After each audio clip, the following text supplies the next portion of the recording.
to a timeless treasure.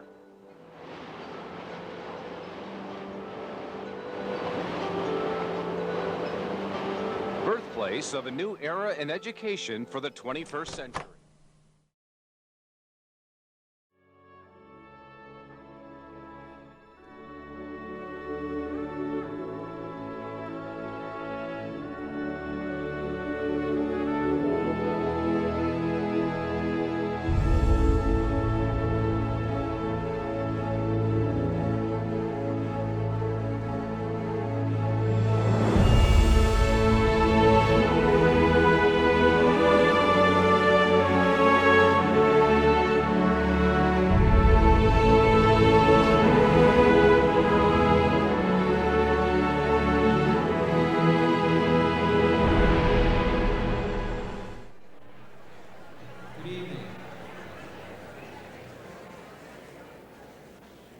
Settled in. We had a few more empty seats than we thought we were going to have, so we moved some people in from the auxiliary gym so everybody can get a shot at seeing the show.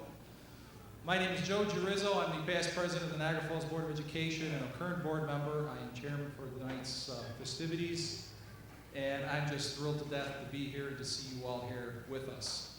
This is a celebration. This entire day has been a celebration. We have been celebrating from the breakfast through our ribbon cutting ceremony at lunchtime today. And this is the culmination of today's events. I graduated from high school in 1954. Very fond memories of LaSalle. I went there from 88 to 91. I attended the old Niagara Falls High School on Pine Avenue. I graduated from LaSalle Senior High School in 1985. I graduated from LaSalle Senior High School in 1989. I graduated from Niagara Falls High School. LaSalle High School. The old LaSalle Senior High School. It started in 1992, believe it or not.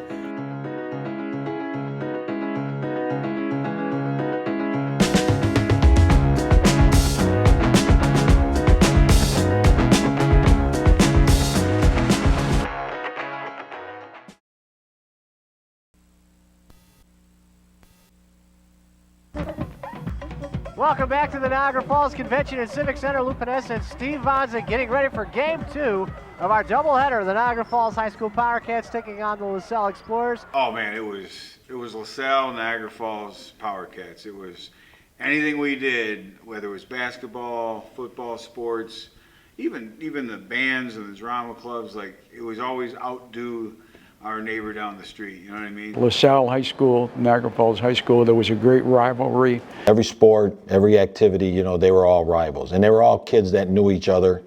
They probably played together in the summer. Because the schools were so small and intimate that we could do those things. Yeah. From a basketball standpoint, LaSalle owned like a 30-game winning record. And the last game between the two was played at the Niagara Falls Convention Center. And the Power Cats won that game. And that'll do it. Look at the mob scene at midcourt by the Power Cats. But it was always a big, big thing in the city when those two teams played each other. Wonderful friendships that still remain with me to this day. My closest friends are still my high school group of friends. Kate Muldoon, her and I ran the drama club program together. We had a great system, I thought, because I would direct the plays, she would direct the musical, I would do the sets, she would do the costumes. So we overlapped and did everything and helped each other out. So it did provide a great education. I had a great time there. I made a lot of great friends there, and I'm very fond of being there. I graduated from the old Niagara Falls High School on Pine Avenue in 1980, and it was getting old.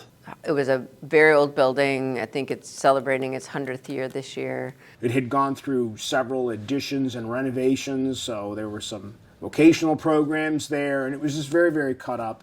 It wasn't handicap accessible. It was very difficult to move around in that building. I think it also made us kind of bond together over the decline of the building and how we felt like we were kind of living in a degraded building. I think we all felt like we were all in this together kind of situation.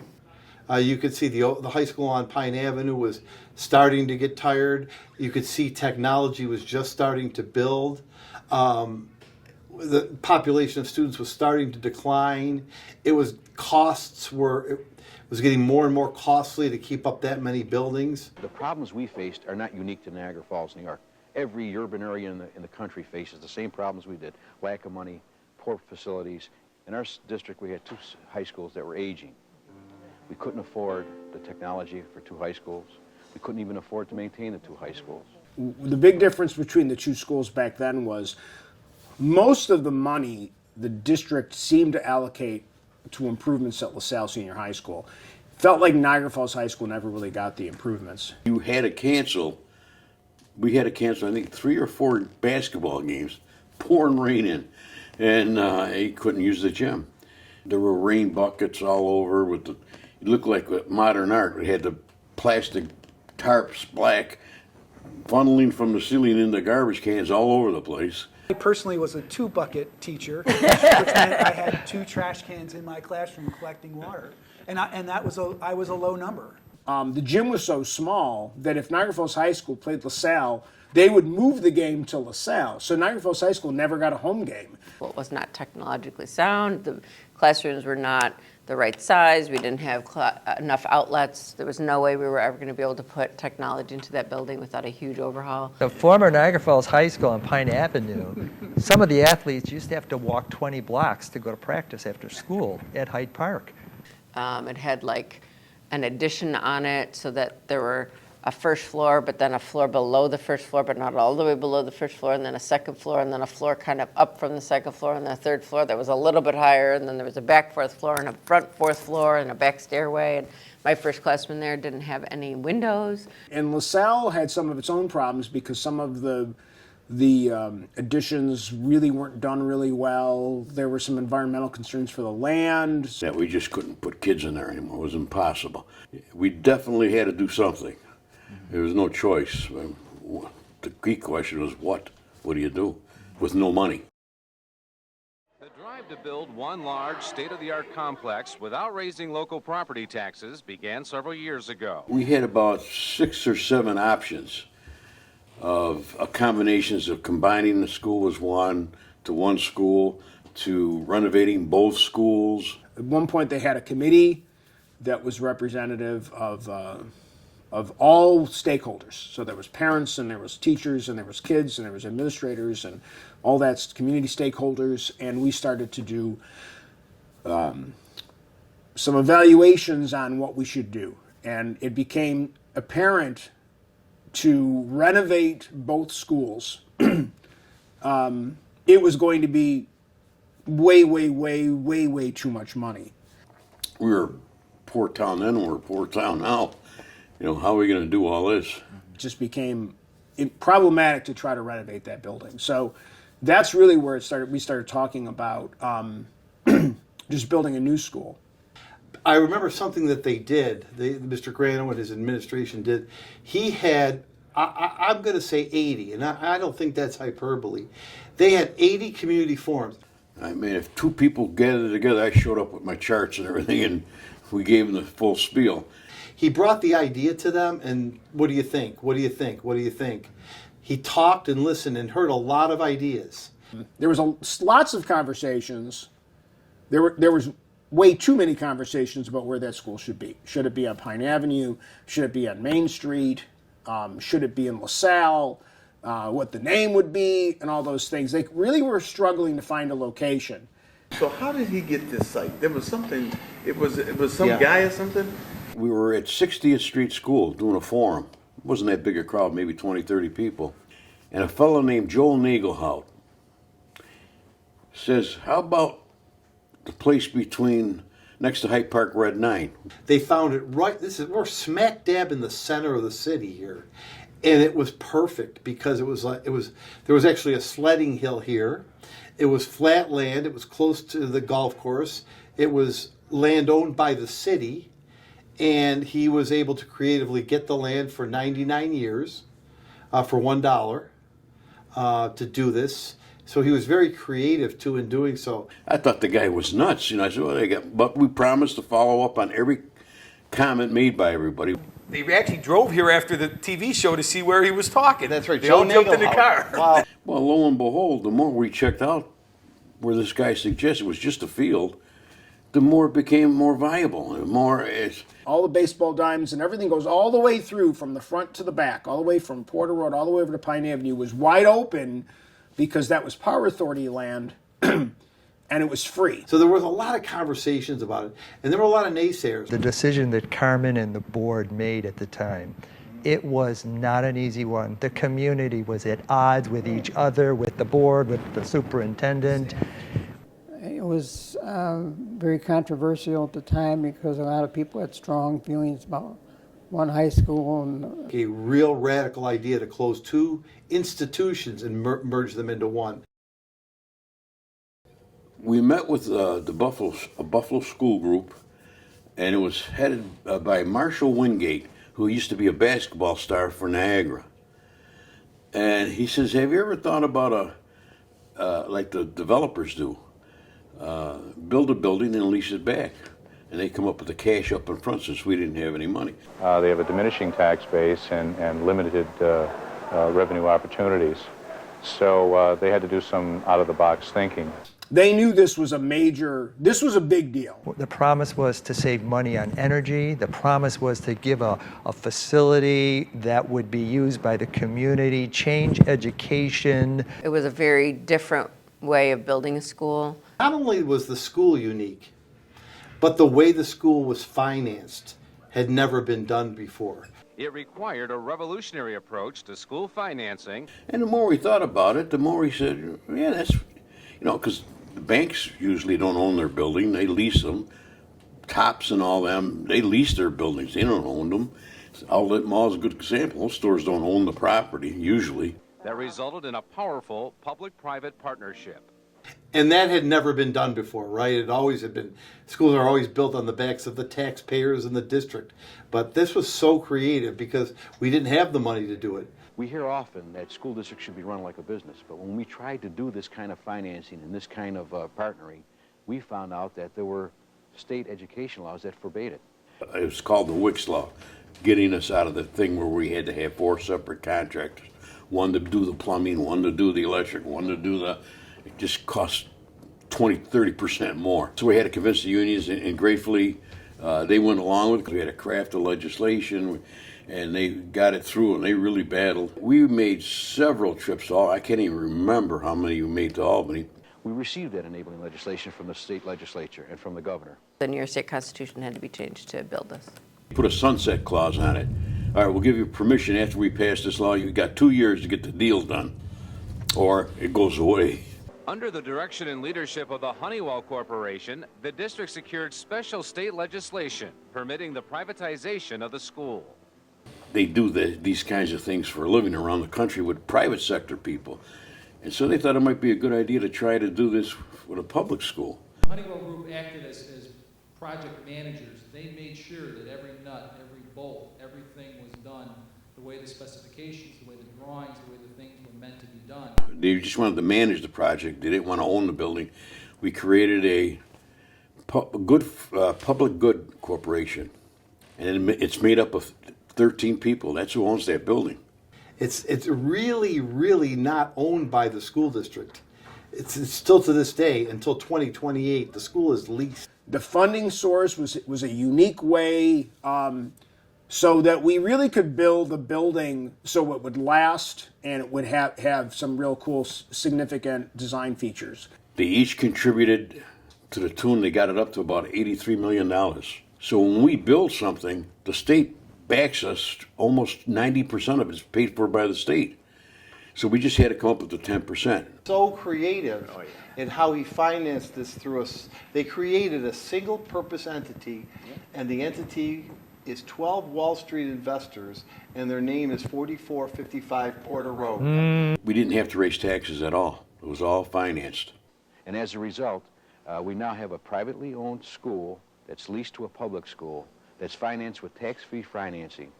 We did a 30-year deal. They would finance this whole project. At the end of 30 years, the school board has a choice: refinance the building, do another deal, buy the building for $1, or tell the owners, get your building off our property.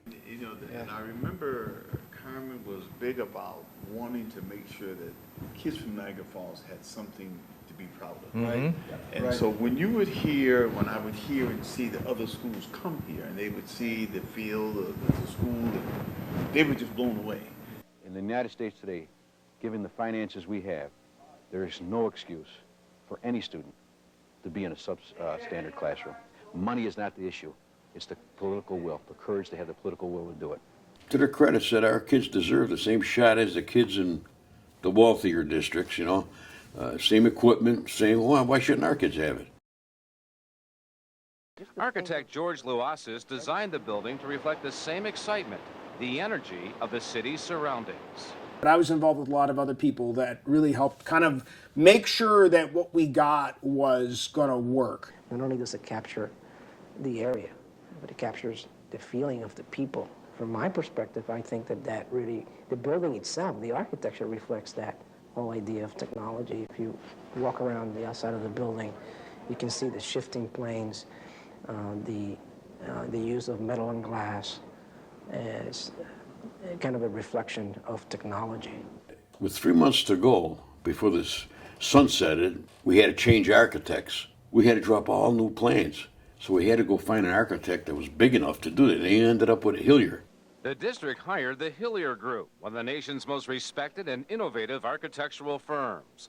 And we had to go to New Jersey and talk to them, practically beg them, but they agreed to do it. The new high school consists of four-story academic theme-based houses. At the center of the school is a library media center from which everything revolves, including a performing arts center, gym, and cafeteria.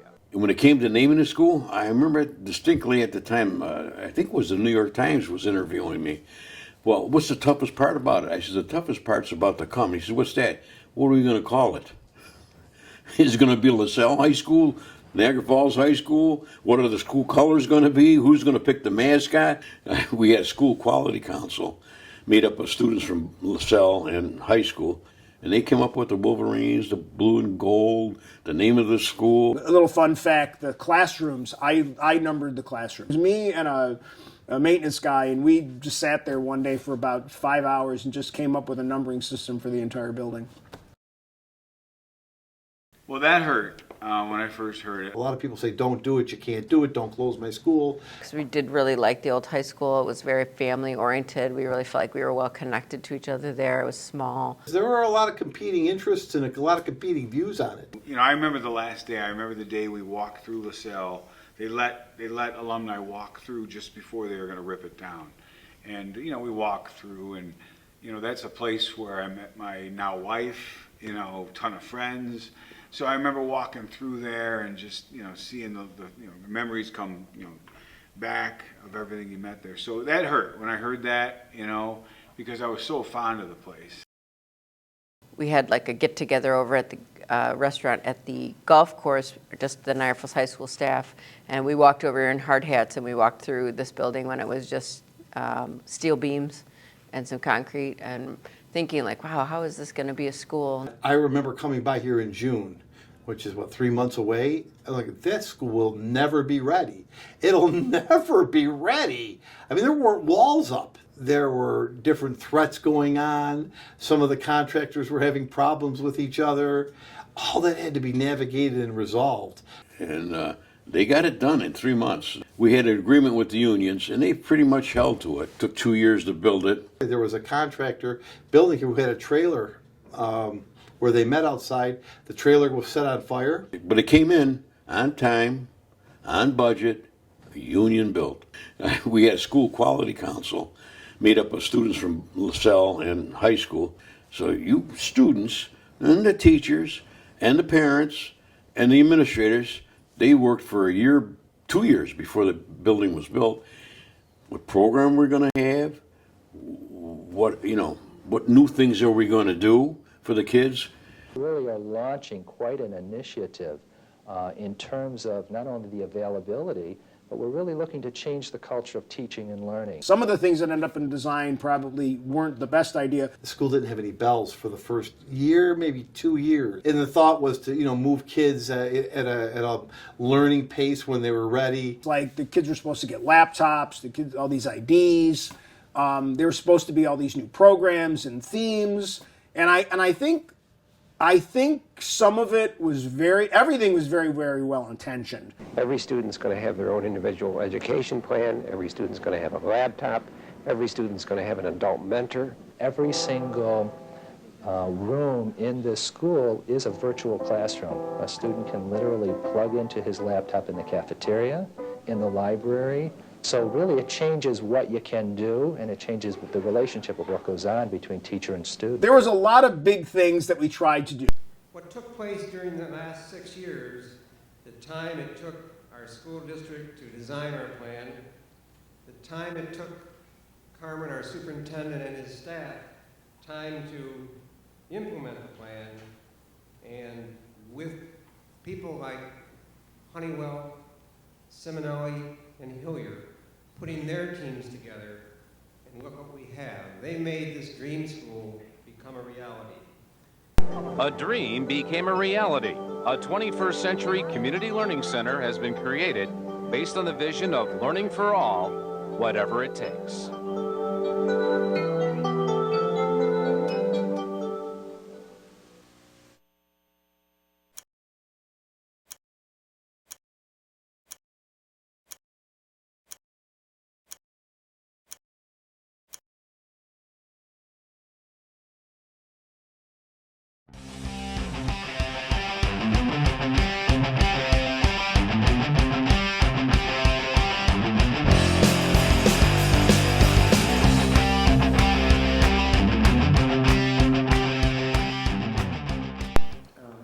Interesting is my son was saying, as we were continuing to drive down, he said to me, Dad, you know, this building is so different than anything else you've done.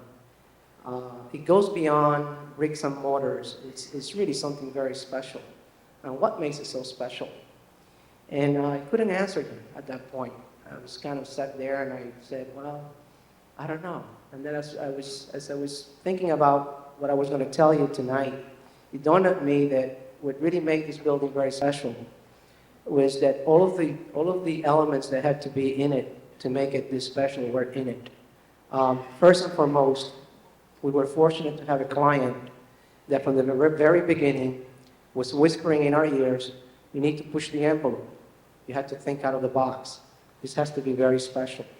When you have a client that does that puts no barriers in front of you, you can design a wonderful building.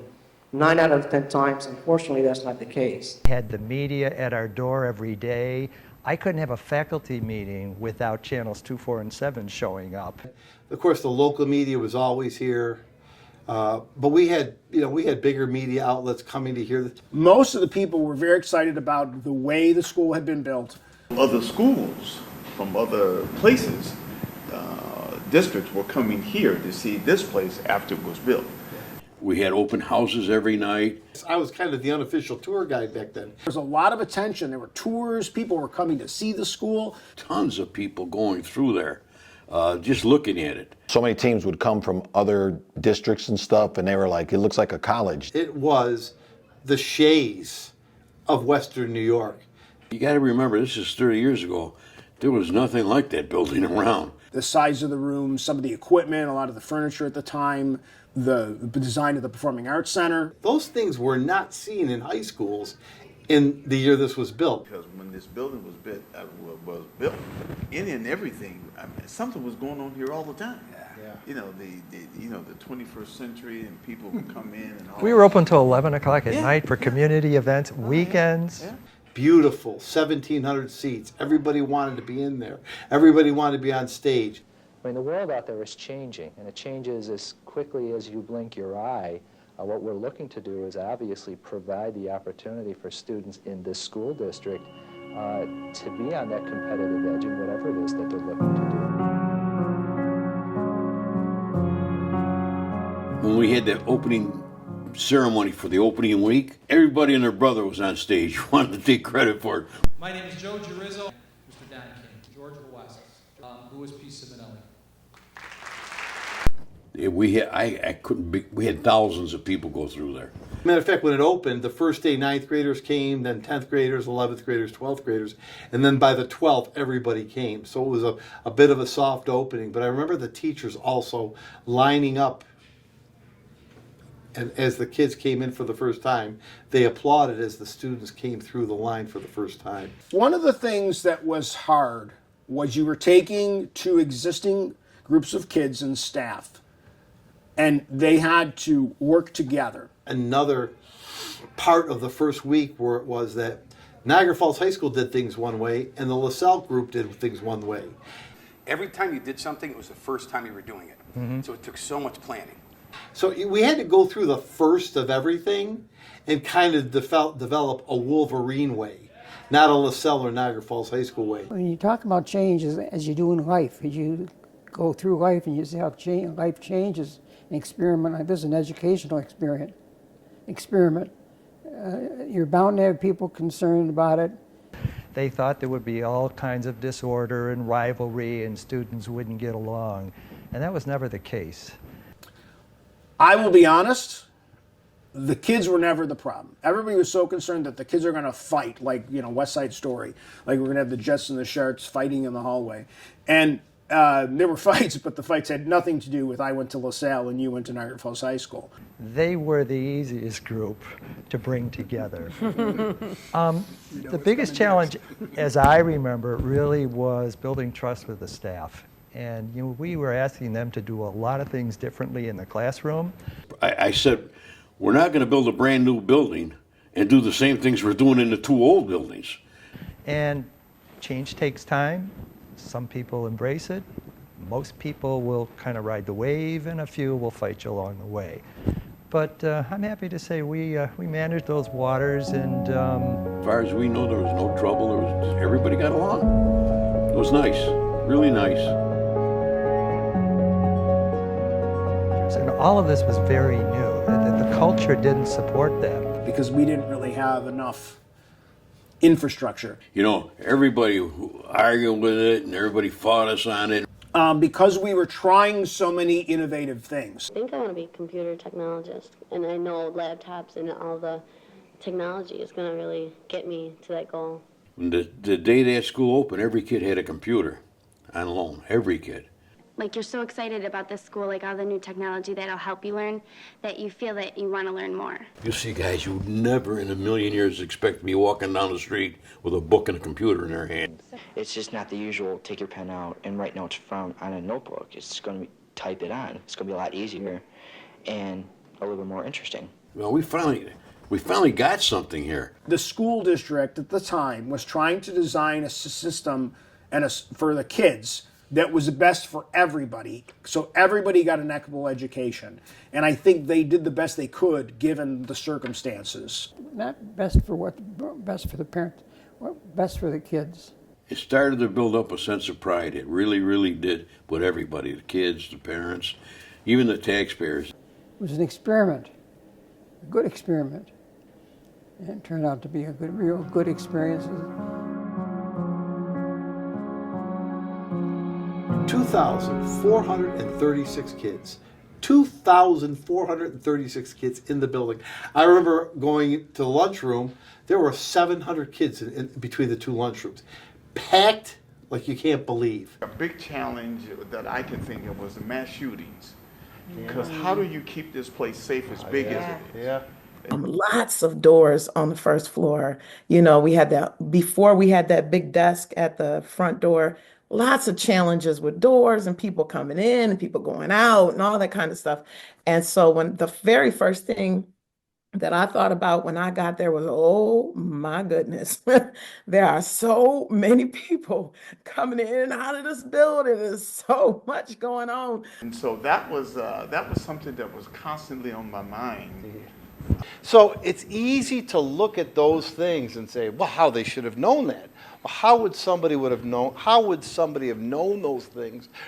The homecoming dance, 1,600 students, 1,600 students. Well, you oversell tickets and realize, well, we can't have 1,500 kids at a homecoming dance. It took us a couple of years to learn we might have to limit some tickets here. That's a lot of kids to supervise at a dance.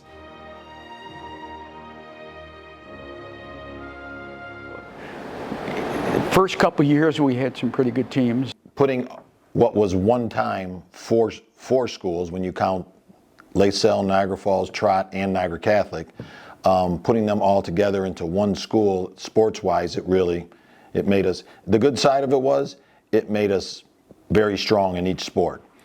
All seemed to come together that 2004-2005 season. But here comes Johnny Flynn, and he puts in the 2-point layup. Paul pulls up for 3, and it's good. Count it.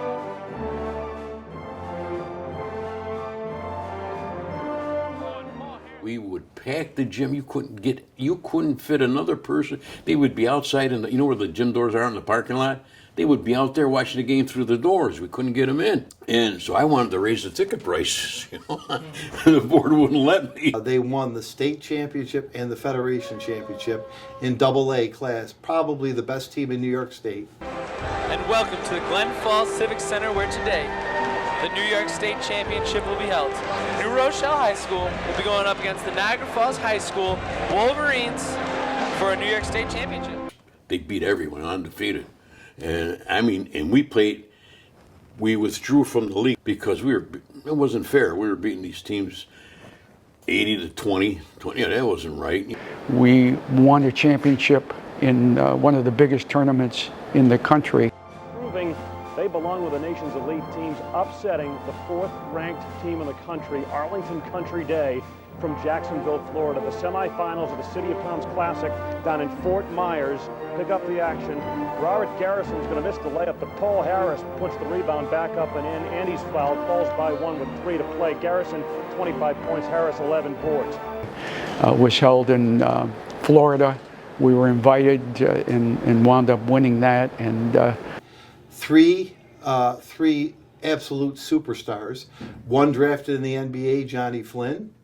One drafted in the NFL, James Starks. Won a Super Bowl ring.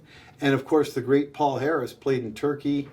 Greg Gamble, Rob Garrison, so many. The place was packed to the rafters. It was crazy fun. Because we were on the other end of the stick not that long ago, you know, before that. And I remember when they won the Federation Championship, we had a parade for everybody, and they came back and all drove in with top-down Corvettes. 12 kids that all lived within a 5-minute radius of each other. They grew up within 5 miles of each other in this city. And they were just the most phenomenal chemistry of kids you could ever see. And it gives me goosebumps to think about that. Those were on the same team, in the same neighborhood. How often does that happen? It was just so exciting to see the reaction from the community, the turnout, game after game, sellouts. Our kids really felt prideful then. I mean, people would come from all over to watch them play. I'm talking about certainly all over New York State, but all over around the area they could get there. And when we played away, packed every place we played. They wanted to see this team. It was unbelievable. It was good. It was fun.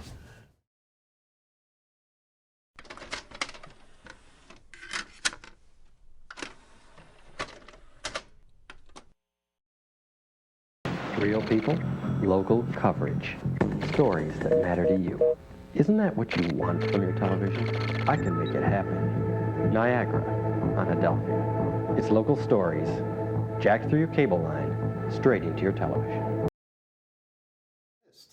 Media didn't exist until about 2004. I was heavily involved in the design of the theater, but I also wanted a secondary space for theater, a little bit more intimate, like which a lot of colleges, and an alternative theatrical location.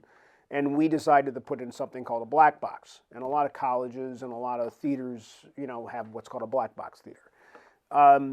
For a smaller, more interesting things. The second year of the school, we decided to do a show called Talk Radio. And the play is about a talk radio host.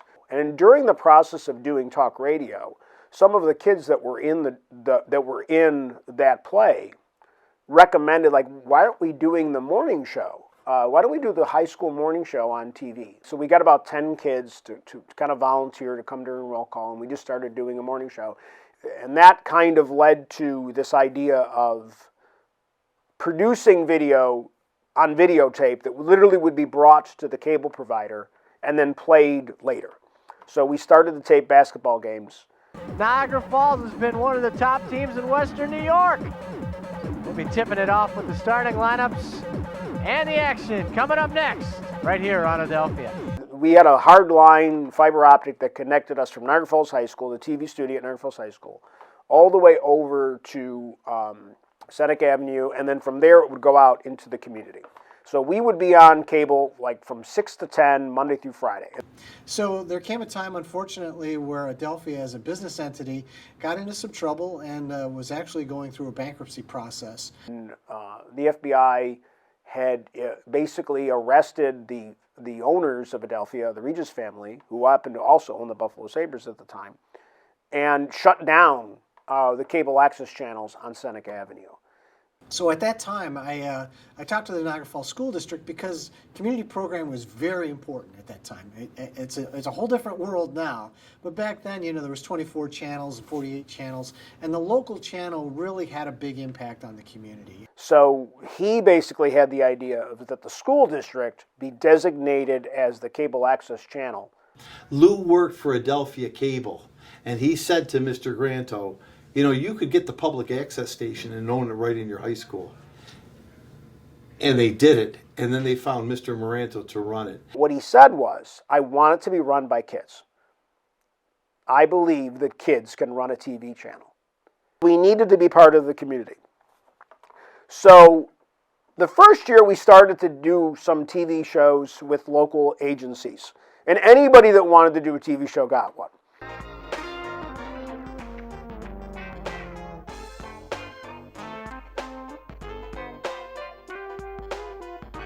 Triple S Live, Student Speaking Sports Live. I'm your host, Nick Accardo.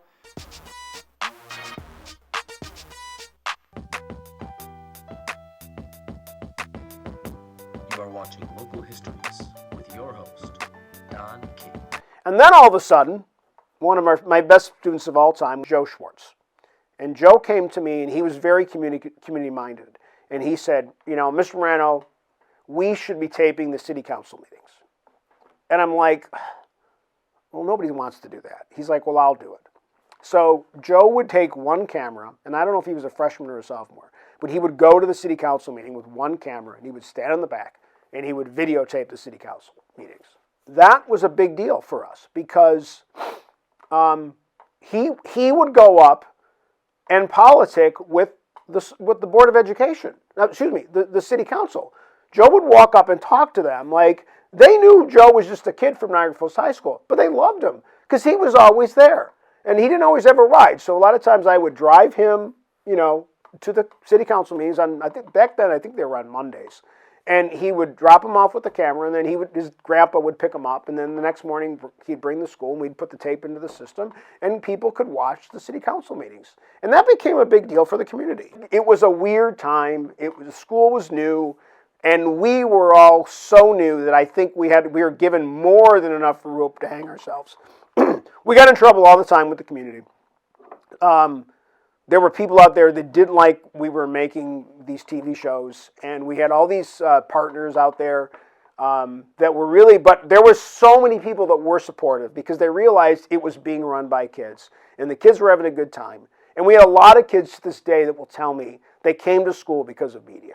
And that was the thing that Mr. Moore, then Mr. Laurie, then Mr. Spanbauer, and all the principals after that understood what the TV studio was for the kids that were in there. It was more than broadcasting. It wasn't vocational. We weren't trying to create a bunch of media-savvy kids that were going to go out and direct movies. We just wanted a thing where kids could come and be part of something, like band, like chorus, like the football team. And a lot of kids to this day found careers that were related to what they did in the TV studio.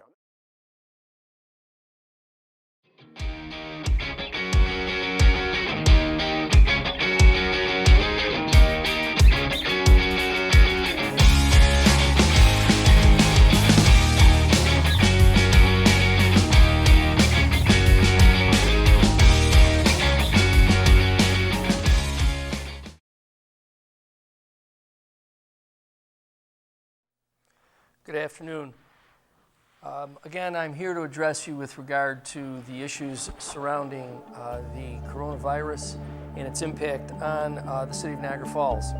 Earlier this morning, I modified the public health emergency that I previously ordered for the city of Niagara Falls and declared a general state of emergency. This change will provide further and additional steps that we may need to take in order to protect the public's health and safety. The County of Niagara declared a state of emergency as a result of the COVID-19 virus. To that end, we've canceled school for students at an indefinite period of time. And so when the shutdown happened, March 13th, 2020. You didn't know from hour to hour what was going on. You didn't know who to believe. You didn't know what to do. Looking back, it probably wasn't the right thing to close schools, but we didn't know. Things like remote instruction became a thing.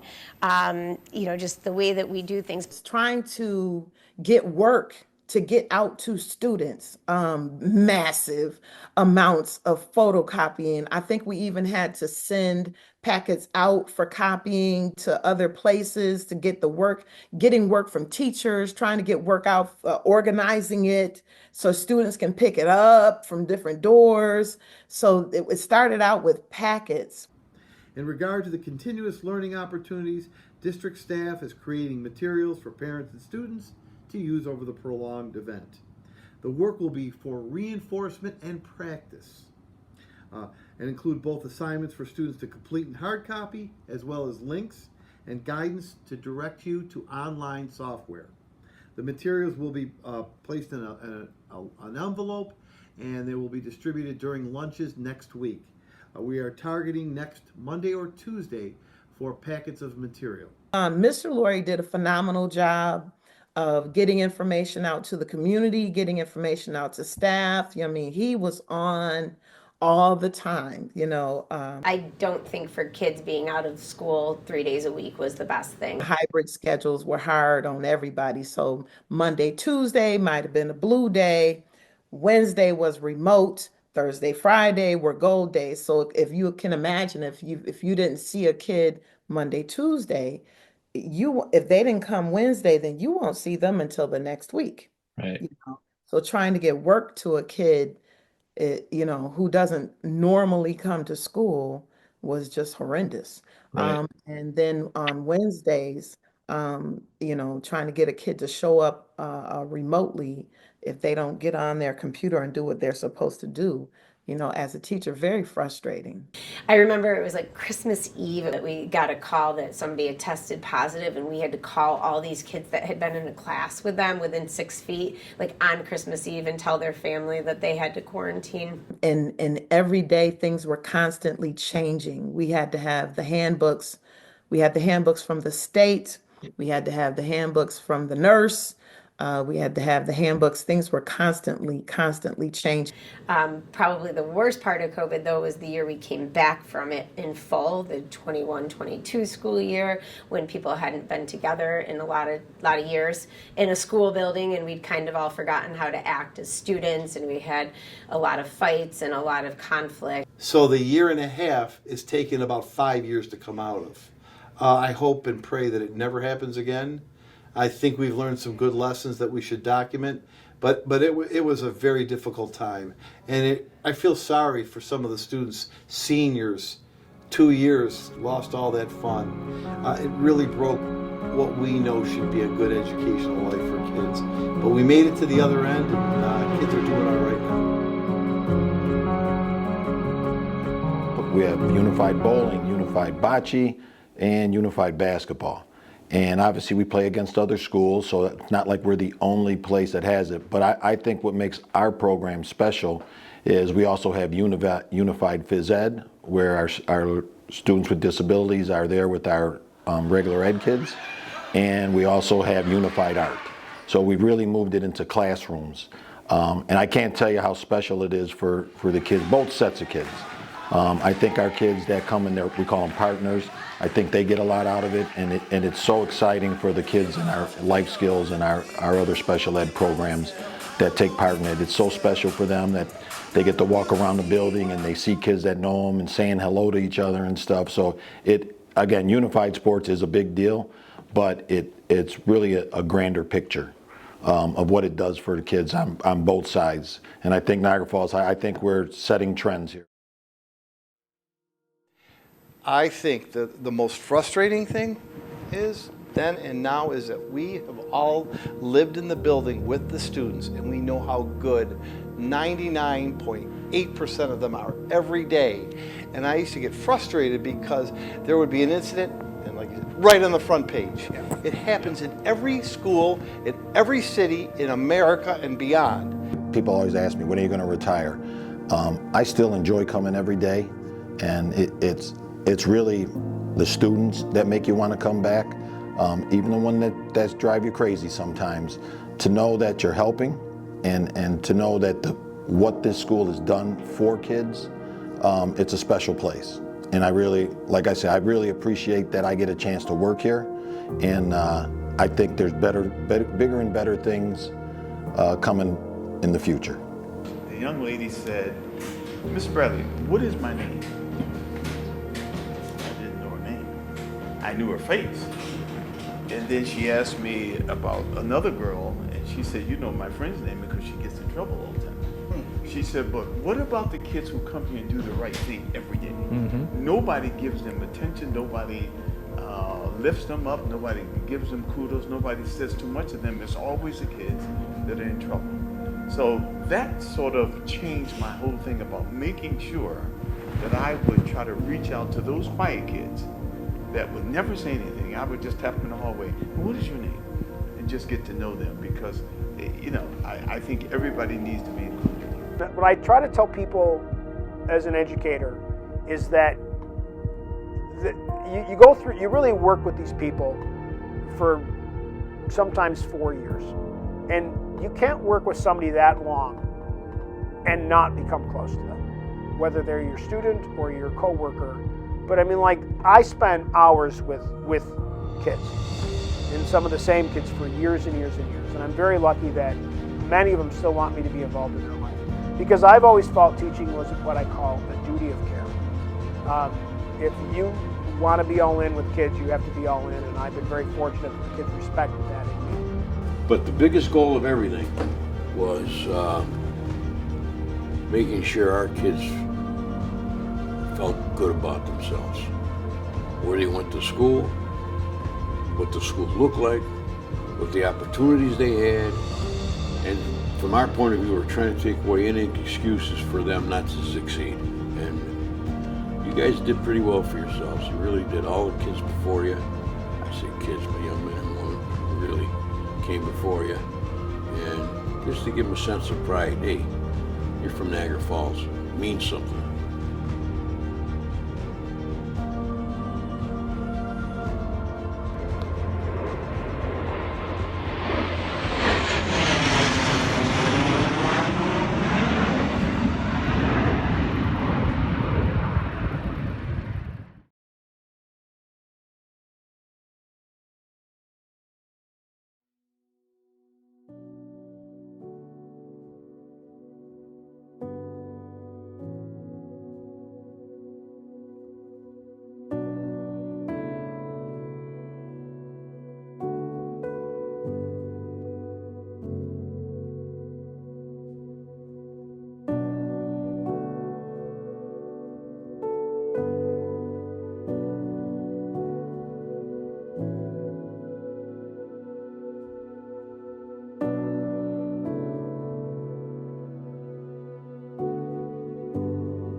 you.